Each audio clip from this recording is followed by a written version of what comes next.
On est en compagnie de Jannick Dumas pour la chronique Réussite de destination. Le thème cette semaine, bâtir des fondations solides et des racines profondes chez nos enfants. Jannick, bienvenue à l'émission. Ça va bien aujourd'hui? Oui, ça va bien. Merci, François. Écoute, on a encore un beau thème à explorer aujourd'hui. Comment on aborde ça? Parce que là, fondation solide, racines profondes, c'est important. C'est un sujet délicat aussi dans un certain sens. Oui. On débute ça avec quoi? Bien, en fait, on a parlé du cerveau. Hein? Oui. Tu te souviens, on a dit que le cerveau, c'était comme une belle forêt vierge quand l'enfant arrive au monde. Et puis, quand il grandit, bien, on fait des petits sentiers avec, on défriche. Puis, tout dépend de qu'est-ce qu'on va entreprendre, qu'on va choisir comme attitude, qu'on va choisir comme parole, qu'on va choisir comment on enveloppe notre enfant, comment on l'entoure, comment aussi on lui donne une poussée optimale pour le faire grandir. Oui. Hein? Alors, on avait dit aussi que le cerveau était comme 3 étages. On avait dit qu'on a l'étage du bas, qui est notre cerveau reptilien, nos réflexes, on n'a pas besoin de penser. Il y a l'étage du milieu qui est le cerveau limbique. C'est toutes nos émotions. Tout ce qu'on doit apprendre à gérer, puis à contenir, puis à transcender finalement pour être efficace. Puis on a le 3e étage, qui est l'étage de la réflexion. Alors, quand on défriche pour être cohérent par rapport à nos émotions, rester sensible, mais bien les gérer. Alors d'abord, on a dit la dernière fois qu'on s'était vu que comme parents, on a un travail à faire par rapport à nous-mêmes, hein? Savoir qui on est, qu'est-ce qu'on a de réglé, qu'est-ce qu'on a de moins réglé, mais un travail sur soi. Comme parents, quand on met des enfants au monde, c'est comme pas... ça va pas de soi nécessairement. Il vient pas avec un livre de recettes. Non. Puis ça sera pas parfait tout le temps. Puis c'est surtout ça qu'il faut pas dire à nos enfants. La vie est merveilleuse, mais c'est pas toujours parfait. Hein? C'est rempli de beaux défis. Alors, la première chose à faire, après être conscient de nous, si on veut des enfants conscients, c'est de savoir où est-ce qu'on s'en va avec cet enfant-là. Qu'est-ce qu'on souhaite pour lui? Est-ce qu'on veut un être humain autonome?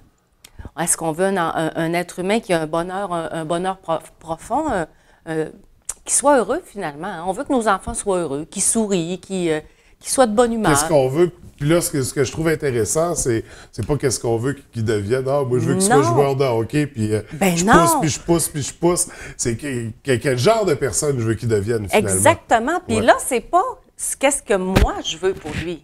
C'est ce que je souhaite pour lui. Oui. Puis en fait, là arrive la thématique de réussir dans la vie ou réussir sa vie. Il y a une belle grande différence. Parce que tu peux réussir dans la vie, être très, très choyé dans l'abondance, mais pas être heureux. Mais ce qu'on veut, c'est quelqu'un qui réussit sa vie en fonction des forces. Puis là, on arrive avec nos élèves dans les écoles en difficulté, nos petits comportements un petit peu plus croustillants, nos petits lions qui rugissent plus fort. Alors, comment on les accompagne? Bien là, c'est là aussi que tu dis, bon, j'ai choisi ce que je m'en vais, mais qu'est-ce que je dois faire avec ça? Bien, c'est important avec l'enfant de lui dire qu'est-ce qu'on aime de lui, de miser sur ses forces. Puis quand je choisis ce que je veux, là, c'est aussi dans mes pensées, parce que je vais dégager pour l'enfant mes inquiétudes aussi. Si j'ai toujours peur qu'il ne réussisse pas, j'ai toujours peur qu'il n'y ait pas des bonnes notes, bien, il va le sentir. Donc, c'est important ici de choisir de nourrir le bon loup, de dire, bon, là-dedans, tu es super bon, on fonce, puis quand on a un défi, puis on saisit l'occasion pour être une meilleure personne, puis dire, on n'en mourra pas, on va juste grandir avec ça. On retrousse nos manches, puis go, on y va. Donc, on renforçait en quelque sorte les forces. Là. Beaucoup. On met l'accent dessus, on les valorise pour amener l'enfant à se dépasser aussi par rapport à lui-même, puis à vivre de belles réussites éventuellement.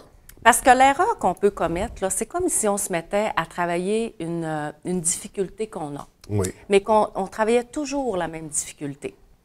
Bien, ça devient décourageant. C'est pour ça qu'il faut nourrir le bon loup, encourager les bons comportements. Ça donne comme l'essence pour aller pousser à améliorer nos difficultés. Mais si on mise seulement sur la difficulté, là, on peut perdre l'enfant. Là, on développe des mauvais sentiments, on va développer l'anxiété, le stress inutile. Mais c'est correct d'avoir un petit stress, tu sais, pour avancer, pour être motivé. Mais avec l'enfant, de lui dire, bon, mais tu as des choix à faire. Si on agit comme ça, mettons que tu ne fais pas tes devoirs, mettons que tu n'es pas motivé, que moi, je prends toujours l'image de la voiture, j'ai beau avoir la plus belle voiture, si je ne pèse pas, tu sais, si je ne mets pas ma clé sur le contact, si je ne mets pas mon auto à on. Si j'appuie pas sur la pédale de gaz, ben l'accélérateur. Puis si on met pas la bonne essence dedans. Ben c'est ça, tu sais, exactement. Ça fonctionne comme ça. Avec les garçons, là, ça fonctionne vraiment, là. J'en ai qui pèsent au fond, mais ils parlent pas le moteur, mais j'en ai qui pèsent pas pantoute. Fait que là, on apprend à peser sous le gaz. Mais c'est ça. Donc, avec l'enfant, de lui offrir le choix puis lui faire voir les conséquences. Mais jamais, dans notre langage, on doit avoir un doute ou anticiper quelque chose de négatif. Ça c'est là qu'on détruirait des sentiers, qu'on ne développerait pas des bons sentiers au niveau du cerveau. Donc, dire, tu es capable. Oui, c'est pas facile, mais tu es capable. Comme moi, les jeunes qui viennent avec moi, pas capables, c'est impossible. Donc, on dit, oui, c'est pas facile en ce moment, puis les jeunes se reprennent, là. Oui. Ils vont dire, c'est vrai qu'en ce moment, c'est peut-être pas facile, mais je peux y arriver. J'ai d'autres belles forces. Ça fait qu'on élimine les phrases plus négatives, on les rend plus constructives. Oui, à la place de dire X, c'est dur. C'est pas facile, mais on va y arriver. Oui, ben c'est ça, à force d'essayer. C'est dans ce sens-là. Donc, toute notre attitude, notre langage, nos pensées envers nos enfants, c'est pas banal. Oui. C'est pas banal de leur souhaiter le meilleur, mais de le dégager aussi. Fait que le choix des mots, le choix des phrases vont... Oui. Faire une programmation négative ou positive, tout dépendant de ce qu'on aura utilisé. Puis souhaiter aussi de mettre des images, pas juste des mots, d'expérimenter avec l'enfant. Comme par exemple, j'ai un petit garçon qui commettait des gestes un petit peu plus difficiles, des compétences sociales à développer. Eh bien là, on a dit, on a fait des images, on s'est transporté avec des images dans un pays différent. Comment on aime que les jeunes soient avec nous. Donc, pas juste le langage est important, des images avec les tout-petits surtout. Puis, qu'est-ce qu'ils souhaitent? Puis, moi, je dis toujours, c'est pas le résultat qui compte, c'est tout le chemin qu'on fait ensemble. Est-ce que tu es fier de ton résultat? Mm-hmm. Est-ce que tu es fier d'où est-ce qu'on arrive? OK, on n'est pas fier. Est-ce qu'on peut changer quelque chose? Si on peut changer, qu'est-ce qui est en notre pouvoir? Des fois, on n'a pas de pouvoir du tout. Ouais. On n'a pas de pouvoir du tout sur la couleur de nos yeux, mais on a du pouvoir sur la façon qu'on travaille, l'intention qu'on a, l'intensité qu'on met, l'organisation. Donc, c'est de leur redonner ce pouvoir-là aux jeunes pour qu'ils soient maîtres d'eux-mêmes, maîtres de leur réussite. Tout à fait. Donc, une vision très intéressante, mais qui s'inscrit dans le même esprit que nos dernières rencontres. Oui, parce toujours. Que ça demeure, c'est ça, c'est de demeurer un modèle pour notre enfant, d'avoir un message qui est positif, l'encadrer, l'encourager, le valoriser, mais surtout l'aimer, peu importe ce qu'il est. Puis au nom de l'amour, pas donner n'importe quoi aussi. Tu sais, c'est pas...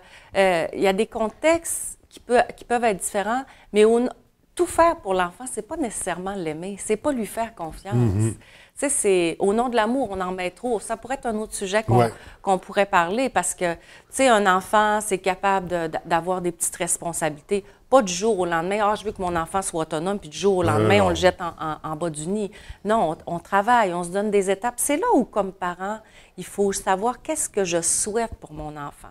Parce qu'on dit, je vais dans les écoles, puis on n'a jamais vu autant d'anxiété. Mais les parents sont aussi mélangés. C'est pas facile dans le contexte actuel. On vit toutes sortes de choses. Mais la présence, c'est pas la quantité de temps qu'on passe avec nos enfants, mais le temps de qualité. Le temps de qualité, la présence, l'écoute. Puis ça, c'est vraiment de l'amour. Puis d'encadrer. Quand on parle de choix, que les choix viennent de l'intérieur. Ça fait du sens. Si j'agis comme ça, il peut y avoir cette conséquence-là. Si j'agis de cette façon-là, puis on peut ajouter à nos choix des choix rigolos qui n'ont pas de bon sens, que l'enfant va dire « Ouais, bien là, franchement, tu sais, c'est vraiment d'aller nourrir le monde intérieur de l'enfant pour l'amener à choisir puis à être bien, même si l'adulte n'est pas là pour approuver, mais de le cultiver à l'intérieur. Puis même comme pour nous, comme adultes, quand on travaille comme ça avec les enfants, on apprend. Moi, j'apprends beaucoup avec mes jeunes, là. C'est une source de joie puis de simplicité incroyable. Donc, on brise le cycle qu'on se transmet de génération en génération et enfin, on va faire des enfants qui vont devenir des adultes heureux. C'est très possible. Ben oui, c'est possible. C'est très, très, très possible. On a juste à les regarder, à les imiter dans cette fraîcheur-là, puis pas de faire de pression de « il faut ». Donc, c'est important de s'inspirer et de partager. de tirer profit les uns des autres. Écoute, Jannick, c'est toujours très intéressant comme rencontre. Il nous en reste une avant les fêtes. Oui. Après ça, on poursuivra Celle certainement. de Noël. Donc, on surveille ça dans 2 semaines. Oui. Donc, notre dernière rencontre de 2017. Mais oui, mon Dieu, ça va vite. Ça va très vite. Écoute, merci, comme d'habitude, et au plaisir de se revoir. Ça fait plaisir. Merci à toi.